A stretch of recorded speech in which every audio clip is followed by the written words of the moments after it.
I believe the earlier guidelines were about 10 years before. This was a compilation of all the latest literature. It was an exhaustive literature search, as well as a very vigorous panel discussion of experts, so that they classified information by the various levels of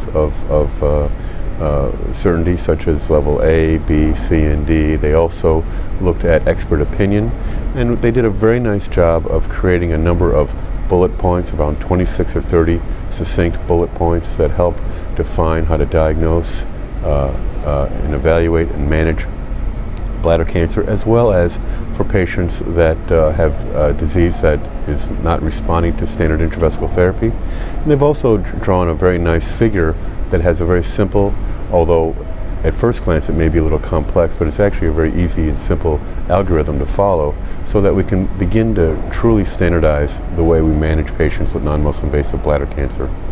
I think that these guidelines are very succinct and straightforward, and so that the medical oncologist can have a much better understanding of how these patients are being managed.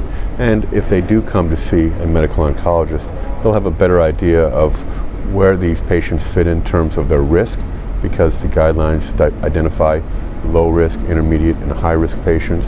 They'll also be able to better understand where they fit in terms of their response to immunotherapy, as well as what potential new treatments or further treatments they may need because of their lack of response to intravesical BCG.